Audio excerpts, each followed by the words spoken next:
All right, a giant bowl of fresh greens. Oh man, I had this last night for dinner. Veggies with the perfect dressing. Everybody's salad season. Oh, hi, Tig, is upon us. Hello, Antigoni. Hello. Guess what? Co-owner of Cafe 421, Antigoni Sanders. She's here. Yeah, it's here. She says it's all about the chopped salad. She's also got 3 very creative salads that you can make. Let's jump right in here, Tig, since you already jumped in. Yeah, Let's talk about the chopped salad. I don't think I know what makes a difference from another salad. Everything is chopped super small, and it's like a meal in a bowl. It's got all the stuff in it, whether it's beans and veggies, like the protein is there, the veggie is there, but you could eat it with a spoon. It's all diced up so small, I know, I like which this is why too, I like it. because the worst part about a salad is when it's like, here, I'm going to have this bite, and then I don't have room on my fork for all the other things, and so a chopped salad just means it's really a nice consistency. Yes, you get a perfect bite in each bite, love ideally. this. Now, they're very popular in restaurants, and they are popular in restaurants because all the chopping is done for you. So I'm going to show you how to sort of get your vegetables and items to the perfect size for a chopped salad. Now, all salads, most of the time, you could skip the greens with a chopped salad, depending if you're using hearty vegetables, but I like to use something like romaine that has a little bit of crunch to it. And this one you're calling an Upper West Side. The Upper West Side salad, which is modeled off of a salad from a restaurant that I used to work at, the infamous Isabella's chopped salad, which had 14 ingredients in it, and we had to run through them at pre-meal every day, and if we didn't get one right, we would get yelled at. Oh my gosh, life in New York City. I'm so glad you moved home. It was hardcore, totally hardcore. And it was a super popular salad, and I had it for lunch probably 5 times a week. So I tried to do my own version, and this is the great part about a chopped salad. When you're doing the lettuce, you don't have to do anything. You can just hack away at it. But you're using a pretty big cutting board. I am using a large cutting board and a large knife so that I get a lot of surface area covered.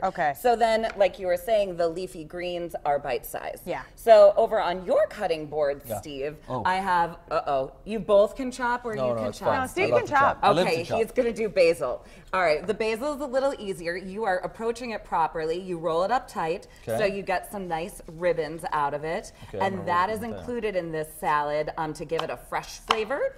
And it is tossed into the lettuce. You're doing a chiffonade. Yes. And do you see what I'm doing with my fingers? Don't forget, you always want to curl your fingers away. That's how you lose a fingertip, folks. We don't want to lose any fingers. No, not here. Well done. Oh, nice. So the basil's going to be like part of the greens. Mixed into the greens, exactly. So Steve, throw that basil into the bowl next to you. Okay. And Elizabeth, if you would like to grab one of those cucumbers or celery, whichever you are so inclined. I like to slice 3 to 4 sticks of cucumber. And then that is going to give you the perfect sort of width of cube for your cucumbers. So it's just going to be a little bit more labor intensive than a regular salad because you're just doing more chopping. You're doing but more hey, chopping. It's worth it. But the great thing about all of these vegetables is you can chop them ahead of time, like at the beginning of the week, and put them into separate containers and then just toss them together when you're ready to make your salad. So good. If you're a meal planner, you can get this all ready ahead of time, and then it comes together super swiftly. Okay, cucumber, and then you want me to do some celery too? Do some celery, and while you're doing the celery, I'll show everybody. See, I scooped out the seeds here in the cucumber.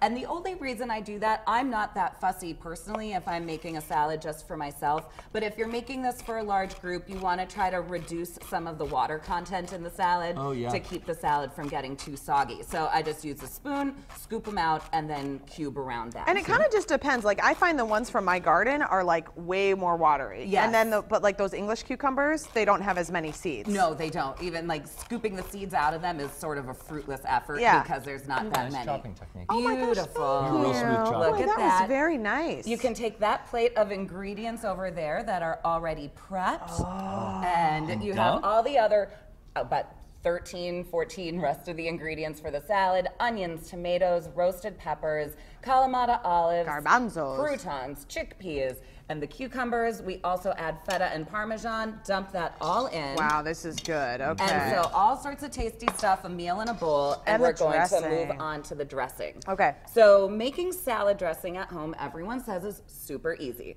And it is. A lot of people are into the jar, shaking it up in the jar and making it that way. I'm really into the whisk. The little tiny whisk. I like the little tiny whisk. And in here, what do you like about a whisk over a jar? That looks easier to me. I like being able to incorporate my first round of ingredients first. So in here I have salt, Dijon mustard, and my acids, which in this case are white balsamic vinegar for this dressing and lemon juice. And you say acid is key. Acid is key to getting a punchy salad dressing and really flavoring all of your vegetables. Haven't you ever said this salad dressing lacks punch? I know. And it's the acid that I crave. It is the acid. That's the part that makes your tongue all tingly. Yeah. So do the acid and the salt first so it all dissolves and the Dijon is in there to emulsify. And here we go. And then we just drizzle the oil in. And this is another thing you could make Monday and have it ready to go. Totally. And I like to double the salad dressings so that I have extra. Yeah. Because I always feel like I want more than I have. This is very similar to what I made last night for my salad dressing. That Dijon mustard is the key. And The fresh Dijon lemon juice. makes a But I didn't huge put white difference. balsamic in there. I like that idea. No, and white balsamic is a little gentler than the red balsamic, so it gives the whole salad a bit of sweetness. Yeah. So Steve, if you want to take the dressing, pour it into the bowl, half of that roughly. Okay. And then that's how you mix it all up Then in your mix big it bowl. up. I like to use my hands when I'm actually doing this at home. Boy. Go for You it. want me to get these paws in here? Do it. Oh, There God. you go. But the best thing about the hands is that everything gets nicely incorporated. This is great. So And that's your salad. oh my gosh. Okay, so you've got, this is the Upper West Side Yep. chopped, and now tell us about the other options because you've got lots of Yeah, we got a varieties few here. different And then ones we're here. going to just We've dig got in. all sorts of different ones. This is a Tex-Mex inspired salad, and it has bacon and a chili cumin lime dressing with honey in it, and there's chicken and cheddar cheese and pepper jack cheese. Oh my gosh, that's And the fantastic. salad that Steve is digging I've been into eyeballing is this a one. kale salad with a blueberry balsamic dressing that kind of looks like a smoothie when it comes out of your blender. It does. And it mixes all of those great Minnesota ingredients. We've got blue cheese, roasted beets, Honeycrisp apples that are my Boy. total favorite. Pecans. That and toasted is pecans. delicious. Yeah. Okay, so these recipes and a link to Tig's blog, A Pinch of Lemon, are on our website, twincitieslive.com. Go there and click on food. You can also get this recipe on the go with the TCL recipe app for free on your smartphone. Tig, great job. Nice to see you. Boy, that Thank was you. yummy. I'm so Way to glad bring you it. liked it. Delicious. Good Hey. for the Memorial weekend, too. Can you leave just one of these bowls here? Anyone will do. Hey,